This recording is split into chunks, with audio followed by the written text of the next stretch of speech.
Chegou enfim aquele dia muito aguardado por quem acompanha o canal, atrasado porque era para ter saído no mês de fevereiro esse vídeo, então a gente está aqui no comecinho de março pro episódio 27 do quadro Carteira do Milhão. E antes de eu te mostrar a carteira e mostrar aqui um ajuste importante que eu vou ter que fazer, vou ser obrigado a fazer esse ajuste, eu vou recomendar que você deixe seu like nesse vídeo, isso nos ajuda bastante a seguir entregando conteúdo de graça aqui no YouTube. E se você ainda não é inscrito no canal, já aproveita para fazer isso agora. Se inscreve e ativa também o sino das notificações para receber os avisos de quando tem conteúdo aqui. Se é que você vai receber os avisos, né? A gente tem notado que os avisos têm chegado pouco, mas dá aquela fortalecida, o like e a inscrição. Isso já nos ajuda bastante. E de quebra te ajuda também porque você aumenta bastante, pelo menos, as chances de receber os avisos dos vídeos. Bom, vamos lá então. Saiu aqui o anúncio da OPA, Oferta Pública de Aquisição da empresa ENBR, né? A Energias do Brasil. Código dela de negociação ENBR3. Isso mexeu bastante com o mercado, é uma empresa que nós temos em carteira. Esse anúncio fez com que a cotação saísse lá da casa dos R$19 e fosse até os 23, depois até deu uma recuada para uns 22. Mas o fato é que esse anúncio dá conta de que a Energias do Brasil pretende recomprar, né, sair do Brasil, aqui da Bolsa Brasileira, recomprando todas as ações de quem as possui por R$24, ou seja, um upside frente ao preço do pregão anterior ao anúncio interessante, né, de uns 20 e poucos %. As ações logo no pregão seguinte se valorizaram, muita gente ficou se perguntando o que fazer, se aproveitava essa valorização para já vender, se segurava esperando os R$24. O fato é que precisa ser aprovado isso em assembleia, né? A maior parte dos acionistas precisa aprovar essa oferta. E em isso acontecendo, aí sim, a recompra por volta dos R$24 ali, porque tem mais ajuste de dividendos possíveis, depende também das datas e tudo mais. O fato é que todo mundo que tinha ações da NBR, de alguma maneira, sai ganhando aqui, ao menos em função daquilo que tinha como cotação a mercado a ação da empresa. E eu, particularmente, me posiciono da seguinte forma. Acredito que sim, seja bem possível que essa oferta seja aprovada pelos acionistas e que todos recebam R$24 por ação, mas no caso dela não ser aprovada, eu também já começo a me preparar para vender as ações dessa empresa, porque uma OPA sempre é sinal de que a empresa pode não ter conseguido, não ter êxito no primeiro movimento, talvez faça logo na sequência um segundo, tem muito ruído que pode entrar aí, etc. E como ela já não tem mais a intenção de ficar na Bolsa Brasileira, com tantas outras empresas boas no setor, eu não vejo por que permanecer com as ações de energia do Brasil. Nesse momento, eu vou ficar com elas, mas eu já vou preparar a carteira para a entrada de outra empresa. E essa outra empresa, sem muito mistério aqui, é a CPFL Energia, e eu vou te mostrar alguns dos motivos, bem resumidamente, do porquê eu escolhi essa empresa. Além de ser do setor de energia elétrica, né? Ela não tem exatamente a mesma atuação de Energias do Brasil, nem a mesma abrangência de Energias do Brasil, mas acaba sendo do mesmo setor. E no final das contas, Energias do Brasil estava ali com uma função na carteira, né? Previsibilidade de caixa, como a maioria das empresas do setor de energia tem, aquelas que estão bem posicionadas, também a distribuição de dividendos e um certo potencial de crescimento. E muito disso eu enxergo aqui em CPFL Energia, e a ideia aqui agora é quebrar, ou seja, dividir em duas empresas de energia. A primeira CPFL, a segunda só depois que de fato eu me desfizer das ações de Energias do Brasil, aí sim eu aloco aquele capital. Então eu já estou abrindo espaço para a primeira empresa, provavelmente a segunda empresa vai ser uma empresa maior do que CPFL Energia, mas eu vou te mostrar aqui, conforme eu falei anteriormente, os motivos, né? Ela está com dividend yield, por exemplo, bastante interessante, 10,8% ou 10,9% nos últimos 12 meses. Se a gente clicar aqui em proventos, a gente vê no anual, né? Nós temos aqui o lucro, juros sobre capital próprio e dividendos. Os últimos 10 anos, por exemplo, né? Então, se a gente pegar aqui os últimos anos crescente, tanto os dividendos quanto o lucro, ela tem um payout bacana, ou seja, uma característica que eu particularmente gosto, principalmente para uma empresa desse porte, né? Ou ela está expandindo, crescendo bastante, ou ela está distribuindo dividendos. Setor de energia, a gente consegue, por vezes, ter as duas coisas, né? Empresa que distribui bem né? Tem bons dividendos e também que consegue expandir. CPFL é uma empresa que demonstra isso, né? A gente tem aqui dentro divisão geral, por exemplo, só para te mostrar, tag along de 100% na ON, ou seja, nas ações ordinárias, o que é muito bom, né? Essa ação, por exemplo, é uma ação ordinária, né? CPFE 3, final 3 são ordinárias. Se a gente clicar aqui em índices, por exemplo, a gente vai ver que ela está no índice de utilidade pública com 2,78%, no índice de dividendos com 1,69%. Então é uma empresa que está dentro de índices importantes, né? Como por exemplo o IDIV, que pega as empresas que têm os melhores dividendos, né? Os dividendos constantes, ali com uma boa participação dentro da bolsa. E aqui quando a gente dá uma olhada rápida nos indicadores, nós vemos que, por exemplo, o preço sobre lucro está aqui nos patamares mínimos, né? Ou seja, hoje a gente tem um lucro crescente e o preço não tem acompanhado o lucro. A gente sabe que no longo prazo isso tende a acontecer, então olhando rapidamente para o indicador de preço sobre lucro, não é o único indicador de valuation da empresa, tem uma série de outras coisas, etc. Mas como eu te falei, estou botando o resumo aqui, tá interessante. Se a gente der uma olhadinha aqui no balanço da empresa, nós vamos ver, por exemplo, que o ROI é um ROI bastante interessante, né? 28, 36, 32, mantendo aqui na média dos últimos semestres analisados, dos quais a gente tem dados. Dívida bruta está dentro dos patamares normais, né? Um pouquinho acima aqui, mas o que importa ainda mais é a dívida líquida, né? Se a gente clica aqui em dívida líquida, a gente vê que também está mais ou menos dentro do aceitável aqui, né? Ela aumentou um pouco a dívida líquida, mas também aumentou o lucro, por exemplo. O ROIC também vem aumentando, isso é bastante positivo. Caixa também, quando a gente olha para o caixa, é um caixa saudável, né? Ele está em patamares médios, dá para se dizer. E quando a gente vem aqui pro lucro líquido, por exemplo, nós temos uma crescente bastante interessante.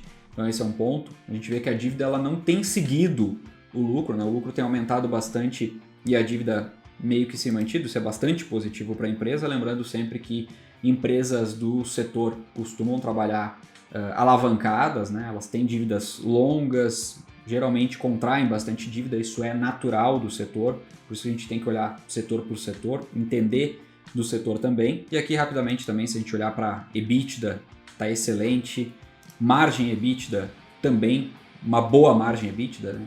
Se o EBITDA está crescendo e a margem consegue manter, isso é muito bom, né? Lá no final das contas, o que sobra de fato tende a ser sempre maior, né? Tende a acompanhar essa crescente. E se a gente olha aqui, inclusive para indicadores de saúde, né? Se a gente pegar aqui dívida líquida sobre patrimônio líquido, tá ok, níveis controlados.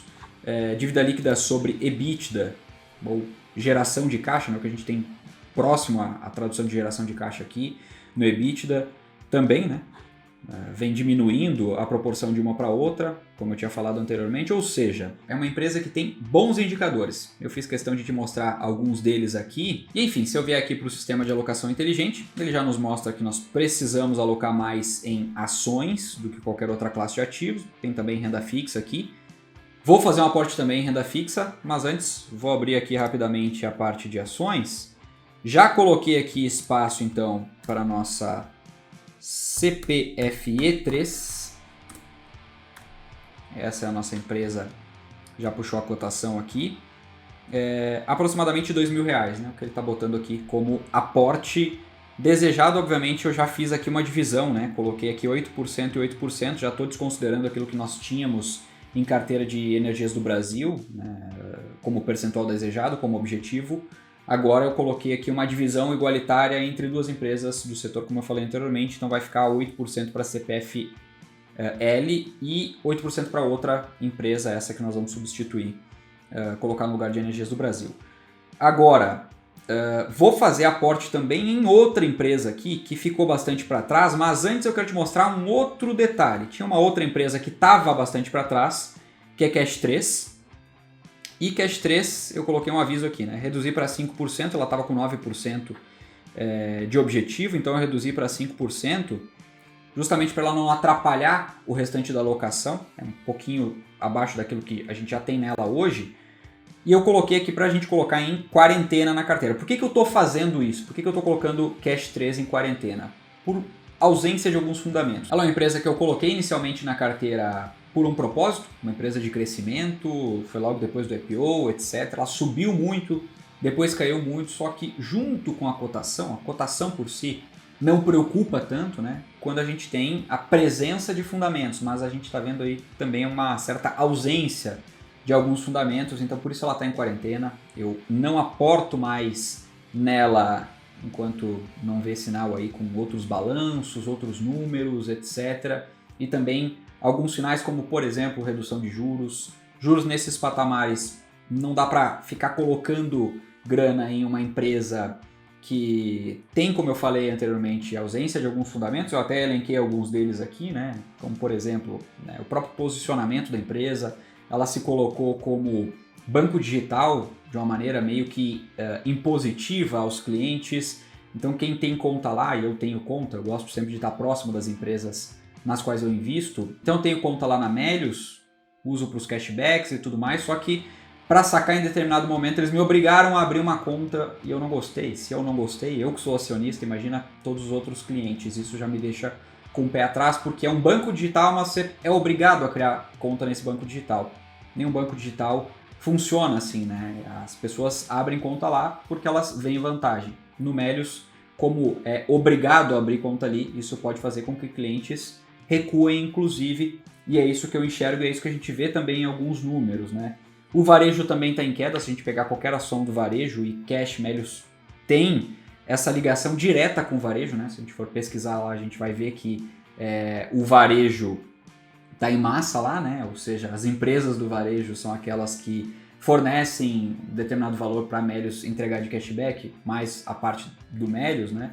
Então nós temos várias empresas aí que estão passando por problemas, o varejo como um todo, o consumo no Brasil em queda, isso afeta diretamente Melius, né? Então a gente tem também uma dívida líquida sobre EBITDA que não cai, isso para uma empresa que está tentando amadurecer não é muito bom, entende-se também que a empresa ainda está no início, né?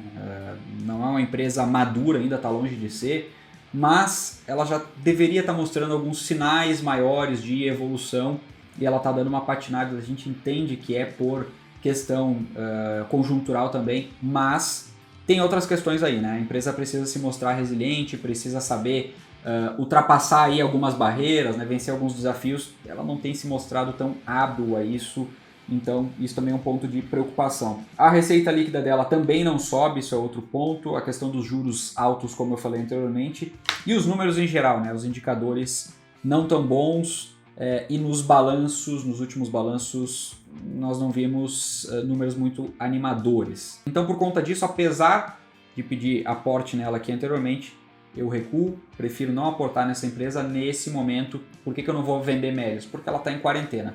Eu não simplesmente vendo Melius assim, porque nenhuma empresa perde totalmente os fundamentos do dia para a noite, exceto alguns casos que a gente conhece aí, mas na verdade não é perda de fundamentos, né? Enfim. Mas não é o caso de Melius, né? Longe disso. E por que eu não vou vender Melius? Porque Melius está em quarentena agora. Então eu sempre dou tempo para a empresa, vou olhar os próximos balanços. Talvez no próximo balanço eu nem tire alguma conclusão, espere mais um ou dois, para poder saber se eu volto a aportar nela, se ela sai de quarentena ou se eu começo a pensar de fato em vender ela. Por enquanto, é só uma empresa que está na carteira e que está ali tranquila, a gente tem um valor não tão significativo, não tão representativo assim na carteira, 5% da carteira de ações, não é nada que machuque, então vamos dar um tempinho para ela ali. E uma empresa que não está passando por esse momento é Lojas Renner. E em Lojas Renner, nós devemos aportar alguma coisa, né? Tá pedindo aqui cerca de R$ 737, para ser mais preciso. 8% é o objetivo da carteira e ela tem aqui hoje 5,6% do total. É uma empresa, eu acredito bastante, tem bastante caixa, não está passando por um momento bom, como todas as empresas do setor, está sofrendo por conta também dos juros altos, etc, etc.